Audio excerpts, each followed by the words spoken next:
Good evening and welcome to the December 30th, 2022 special session of the Carnival City Council. All rise for the Pledge of Allegiance led by me. I pledge allegiance to the flag of the United States of America and to the republic for which it stands, one nation, under God, indivisible, with liberty and justice for all. Okay, we will begin with roll call. Councilman Warner? Here. Councilwoman Barrett? Present. Councilman Williams Jr.? Councilwoman Phillips? Present. Councilman Robb? Here. Councilman Gray? Present. Councilman Collins? Present. Okay, we can move on down to new business. We're going to open up the public hearing, but first I want to have Diane, you want to kind of explain the process and everything that you've done? Well, it's been a collaborative effort. By state statute, cities must redistrict if need be. We need to be as close on population deviation, which means even population among the districts, we have to be as close to 10% as we can possibly get. And we are mandated that at the 2020 census, after the 2020 census, the county is mandated to do their redistricting the next year, and then we're mandated to do it the next year. So we are mandated to do it by the 31st of December of this year. And we were at approximately 33 to 39%. So we had very little, well, no help from the state. The counties, when they were going through it, each county was assigned an advisor, and the cities were on their own. We were not assigned an advisor.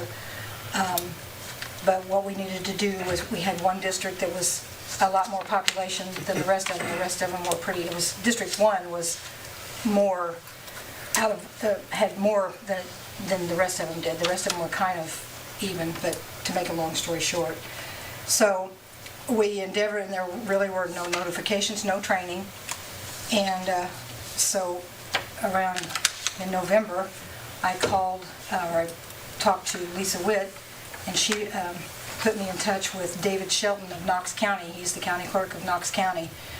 And without this, I wouldn't have gotten this, we wouldn't have gotten this done. I mean, he was kind of the guru of redistricting and knowing what's going on.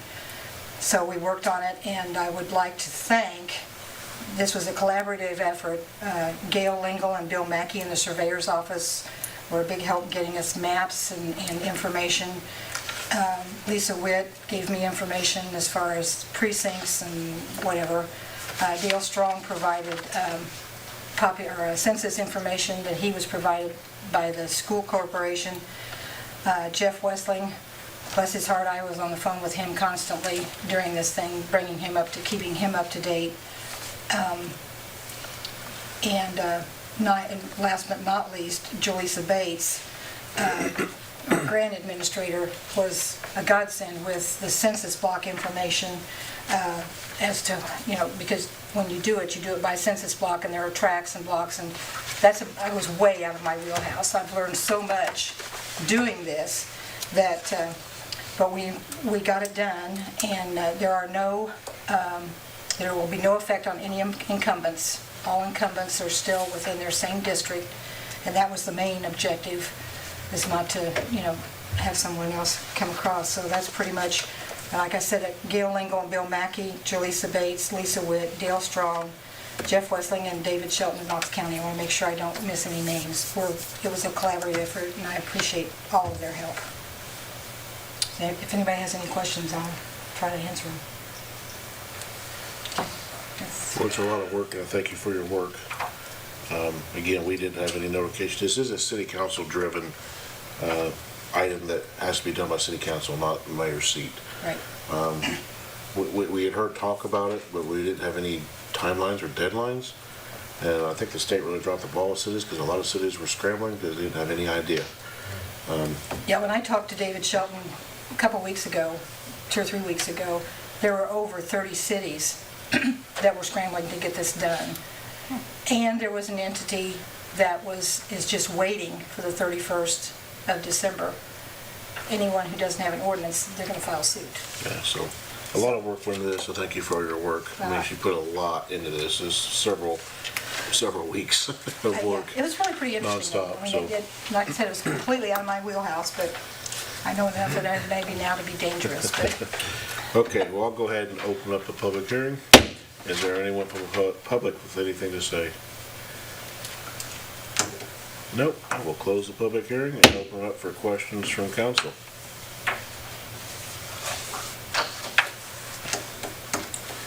If there's no questions from council, we will entertain a motion to approve pending ordinance 3871 on first reading. Motion. Second. Have a motion and a second. All in favor signify by saying aye. Aye. Any opposed, same sign. Motion to suspend the rules. Motion. Have a motion and a second. All in favor signify by saying aye. Aye. Any opposed, same sign. And then we have a motion for third and final reading. Motion. Second. Have a motion and a second. All in favor signify by saying aye. Aye. Any opposed, same sign. Motion carried. Okay. We have any old business? Miscellaneous business. So the voters in certain areas need to make sure they check where to, Yes, we'll forward this to the clerk's office.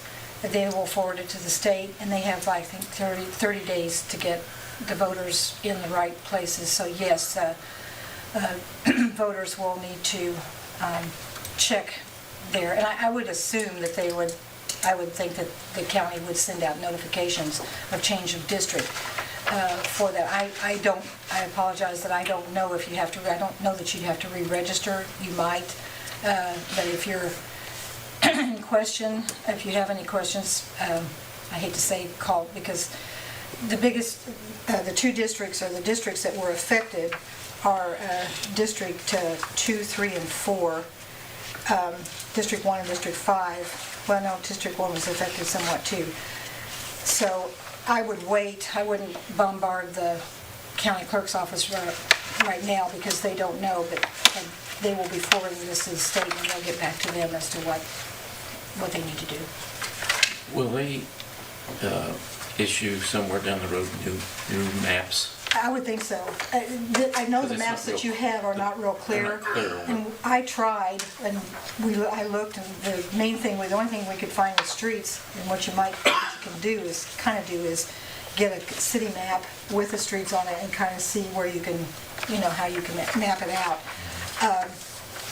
I had that problem too. I said, I need a map with the streets, whatever this thing we've come up with is what you guys have right Well, there. like some of them, one side of the street's one's from the other Yes, side. it's the other side, Yeah, yeah. you don't know whether from looking Right. at that. But what we did to confirm the incumbents is, that's why I was asking everybody what precinct you vote in. Those precincts were not affected, so we did know that it wasn't going to move somebody from one district to the other. That was the biggest concern, or my biggest concern. I didn't want to move an incumbent from one district to another. This last page, this surely isn't accurate on the east side, because it goes out to 200 east. That's off the GIS. We can't change that. It's a That's what GIS. Yeah, GIS may not be accurate. Yeah, it only goes, those were just, this tract here was not, the 9542 was the one that was involved. It goes clear over, but that wasn't involved. I think he's talking about this part here, Oh, which that is part not over even a there. part of the city limits anymore. Yeah, so these, like I said, Because these, there's been an argument with 911 on that too, Yeah. of the same thing, because they're, Yeah, that's, There's GIS a is lot just of- not accurate on yeah, that. these are just the maps that we were given, but that part wasn't even involved in this. Yeah, it wasn't. I know this has nothing to do with it, Right. but too bad this isn't clarified. Well, hopefully, when they put out the new district maps, it will be, hopefully that'll be clarified. We'll have to check that out. when Well, I they mean, do. the city limits also. Yeah, exactly. But, yeah, I understand where you're coming from on that. Because I know some of the fire departments are saying, well, no, that's not ours. Yes, it is yours. And You have to go by the big last, argument. the last digit on the parcel code would tell you if it's city or county, and that's where you go by. That, you can't go by that map, but there's, if you look at each individual parcel code, it'll tell you if it's in the city or county. Any other miscellaneous business? No one from the public's out there yet, John, you see my? Okay, take a motion for adjournment. So moved. Second. Motion second, all in favor signify by saying aye. Aye. Any opposed, same sign. Have a good evening. Happy New Year.